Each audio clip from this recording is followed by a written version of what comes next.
எல்லாருக்கும் வணக்கம். இந்திய அரசியல் சாசனம் நம்ம தமிழ்நாட்டில் இருக்கிற எல்லாருக்குமே கொடுத்துருக்கிற உரிமையில் ரொம்ப ரொம்ப முக்கியமானது ஓட்டிங் ரைட், வாக்குரிமை. ஒரு மனுஷன் உயிரோடு இருக்கான்றதுக்கு அடையாளமாக இருக்கிறதுல அவனோட ஓட்டுரிமை ரொம்ப முக்கியம். அதனால தான் voting is not only our right but also our life. ஒரு முக்கியமான விஷயத்தை பற்றி இப்போ நான் உங்ககிட்ட ஷேர் பண்ண போகிறேன். இது நான் ஃபஸ்ட்டு கேள்விப்பட்ட உடனே எனக்கே ரொம்ப ஷாக்கிங்காக தான் இருந்தது. இப்போ நான் பேசிகிட்டு இருக்கிற இந்த நேரத்தில் தமிழ்நாட்டில் இருக்கிற நம்ம யாருக்குமே ஓட்டு போடுற உரிமையே இல்லைன்னு சொன்னால் நம்புவீங்களா? நான் நீங்கள் உட்பட யாருக்குமே அது இல்லை. நான் பயமுறுத்துறேன்னு நினைக்காதீங்க, அதுதான் நிஜமும் கூட. கொஞ்சம் ஏமாந்தா நம்மள மாதிரியே இன்னும் லட்சக்கணக்கான பேருக்கும் இதே நிலைமை தான். ஓட்டு போடுற அந்த உரிமையே இல்லாத மாதிரி ஒரு நிலைமை வந்தாலும் வரலாம். இதுக்கு மெயின் ரீசன் அந்த எஸ்ஐஆர், ஸ்பெஷல் இன்டென்சிவ் ரிவிஷன், சிறப்பு தீவிர திருத்தம். இப்போ இந்த எஸ்ஐஆர் நம்ம தமிழ்நாட்டில் எப்படி ஒர்க் ஆக போகுது? கடந்த ஜனவரி மாதம் எடுத்த அந்த கணக்கெடுப்பில் 6,36,00,000 வாக்காளர்கள் நம்ம தமிழ்நாட்டில் இருக்கிறாங்க. ஆனால் அவங்க யாருக்குமே இந்த ஓட்டு போடுற உரிமையே இல்லை. அந்த பிஎல்ஓன்னு சொல்லுவாங்க, பூத் லெவல் ஆஃபீஸர்ஸ், வாக்குச்சாவடி நிலை அலுவலர். அவங்க தான் வீடு வீடாக போய் அந்த ஃபார்மை கொடுப்பாங்க. அதை நம்ம ஃபில்அப் பண்ணி கொடுக்கணும். அதை தேர்தல் ஆணையம் அதை எடுத்துகிட்டு போய் அதை ஸ்க்ரூட்டினைஸ் பண்ணி அது எல்லாமே கரெக்டாக இருக்கான்னு செக் பண்ணி பார்த்ததுக்கப்புறம் அந்த வாக்காளர் பட்டியலை வெளியிடுவாங்க. அந்த வாக்காளர் பட்டியலில் நம்ம பேர் இருக்கணும், அப்போ தான் நம்மளால் ஓட்டு போட முடியும். அந்த புது பட்டியல் வர்ற வரைக்கும் நம்ம வாக்காளர்களான்றது அது உறுதியே செய்ய முடியாது. இன்கேஸ் அந்த புது பட்டியலில் நம்ம பேர் இல்லைன்னா அது ஒரு தனி ப்ராசஸ், அது ஒரு தனி ஃபார்ம், அது ஒரு தனி கிளைம்ன்ற மாதிரி அது ஒரு வேற வேலை. ஸோ இந்த மாதிரி நிறைய சிரமங்கள் குழப்பங்கள் இருக்கிறதுனால மக்களுக்கு இது மேலே ஒரு கன்ஃபியூஷன் ஒன்று இருக்குது. இது என்ன வெரிஃபிகேஷனா இல்லை ஒரு மறைமுக ரீரெஜிஸ்ட்ரேஷனா இல்லை இது ஒரு நியூ ரெஜிஸ்ட்ரேஷன் மாதிரியே தானா அப்படின்ற மாதிரி நிறைய கன்ஃபியூஷன் இருக்குது. அவங்க செய்ய வேண்டியதெல்லாம் ஒன்று தான். இந்த மாதிரி வீடு வீடாக போய் அந்த எனிமரேஷன் ஃபார்ம் நம்ம ஃபில்அப் பண்ணி கொடுக்கும்போது அதுக்கான அக்னாலேஜ்மெண்ட்டை அந்த பிஎல்ஓ அந்த ஆஃபீஸர்கிட்ட இருந்து நீங்கள் வாங்கிக்கணும். அது ரொம்ப ரொம்ப முக்கியம். இது நான் சொல்கிறது வாக்காளர் பட்டியலில் ஆல்ரெடி உங்கள் பேர் இருக்கிறவங்களுக்கு நான் சொல்கிறேன். இப்போ புது வாக்காளர்கள், ஃபர்ஸ்ட் டைம் ஓட்டர்ஸ், அவங்களுக்கு ஃபார்ம் 6ன்னு ஒன்று இருக்குது. அதை நீங்கள் ஃபில்அப் பண்ணி நீங்கள் உங்கள் ஏரியாவில் இருக்கிற சம்மந்தப்பட்ட அந்த உங்கள் அலுவலகத்தில் நீங்கள் டைரெக்டாகவும் சப்மிட் பண்ணலாம், இல்லை நீங்கள் ஆன்லைன்லேயும் சப்மிட் பண்ணலாம். அப்படி ஆன்லைனில் நீங்கள் சப்மிட் பண்ணிங்கன்னா அதுக்கான ஸ்க்ரீன்ஷாட்டை எடுத்து வச்சுக்கோங்க. ஃபோனில் மெசேஜ் வரும், அதை சேவ் பண்ணி வச்சுக்கோங்க. அப்ராடில் இருக்கிறவங்க கூட அந்த எஸ்ஐஆர் ஃபார்மை டவுன்லோட் பண்ணி நீங்கள் அதை ஃபில்அப் பண்ணி சப்மிட் பண்ணலாம். அதுக்கான அக்னாலேஜ்மெண்ட்டை வாங்கி வச்சுக்கோங்க. ரொம்ப முக்கியமாக உங்களோட பிஎல்ஓ அந்த ஆஃபீஸர் யாருன்னு தெரிஞ்சு வச்சுக்கோங்க. இந்த தேர்தல் ஆணையம் அந்த வெப்சைட்டில் போனீங்கன்னா அந்த பர்டிகுலர் பிஎல்ஓ ஆஃபீஸரோட ஃபோன் நம்பர் கூட நீங்கள் எடுத்து வச்சுக்கலாம். இன்கேஸ் உங்களை யாரும் ரீச் பண்ணலை இல்லை உங்களுக்கு அந்த ஃபார்ம் கிடைக்கல அப்படின்னா நீங்கள் அவரை காண்டாக்ட் பண்ணி அந்த ஃபார்மை வாங்கி நீங்கள் ஃபில்அப் பண்ணி நீங்கள் சப்மிட் பண்ணலாம். ரொம்ப முக்கியமாக அதுக்கான அக்னாலேஜ்மெண்ட்டை வாங்கி வச்சுக்கோங்க. இது எல்லாமே சரியாக செஞ்சாலும் இந்த எஸ்ஐஆர் மேலே சில டவுட்ஸ் இருக்குது.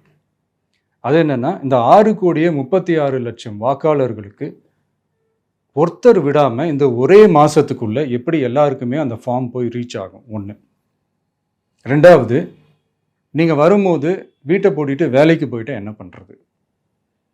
இப்போ நீங்கள் வருவீங்கன்றதுக்காக வேலையெல்லாம் விட்டுட்டு வீட்டுக்குள்ளேயே உட்காந்துட்டு இருக்கணுமா?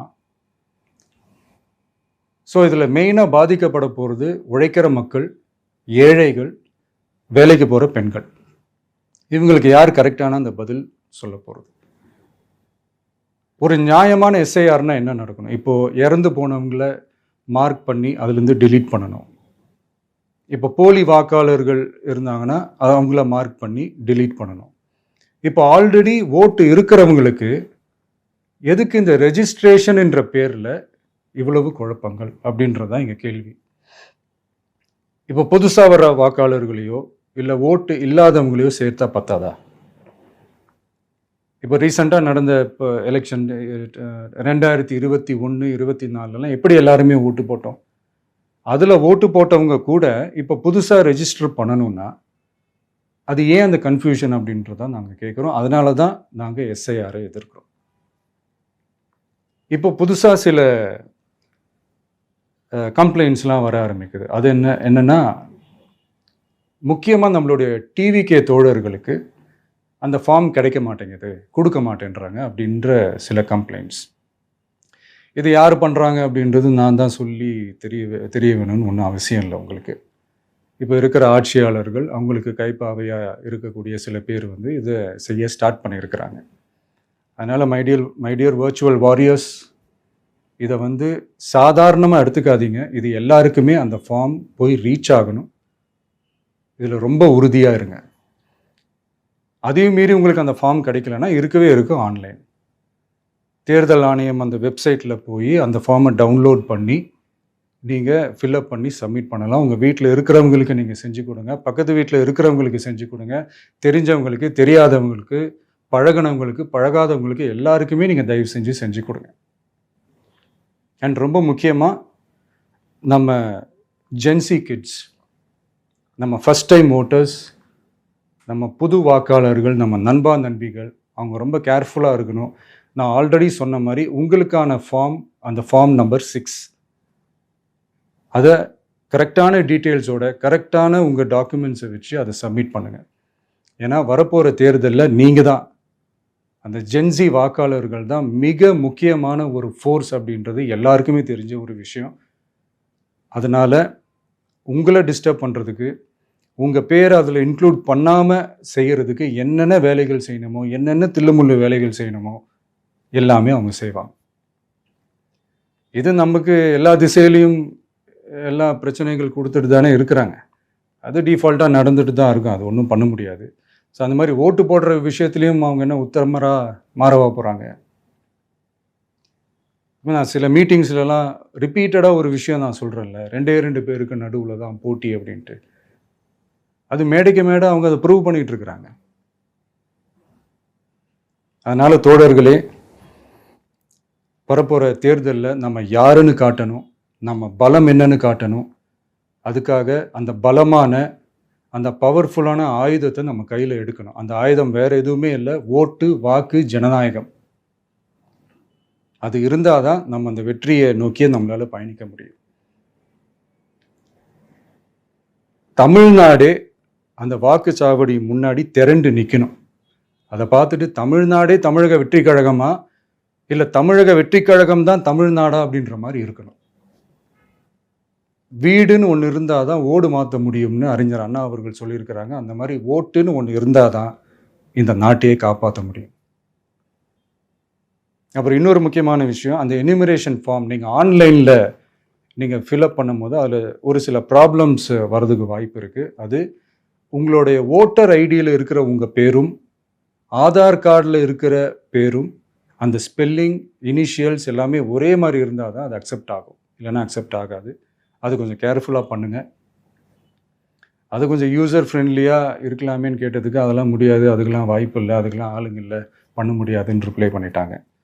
ஸோ அதனால் மைடியர் டிவிகே தோழர்களே, மைடியர் ஜென்சி படை பலமே, உஷாராக இருங்க, கான்ஃபிடென்ட்டாக இருங்க, நல்லதே நடக்கும், வெற்றி நிச்சயம். மீண்டும் சந்திக்கும் வரை நன்றி, வணக்கம். செய்திகளை உடனுக்குடன் தெரிந்து கொள்ள கீழ்கண்ட கேபிள் மற்றும் டிடிஹெச் நெட்வொர்க்குகளில் எம்நாடு செய்தி தொலைக்காட்சியை காணுங்கள். பாதகம் செய்பவரை கண்டால் நாம் பயம் கொள்ளலாகாது பாப்பா. மோதி மிதித்து விடு பாப்பா, அவர் முகத்தில் உமிழ்ந்து விடு பாப்பா. அண்மை செய்திகளை உடனுக்குடன் தெரிந்து கொள்ள இணைந்திருங்கள் எம்நாடு தொலைக்காட்சியுடன்.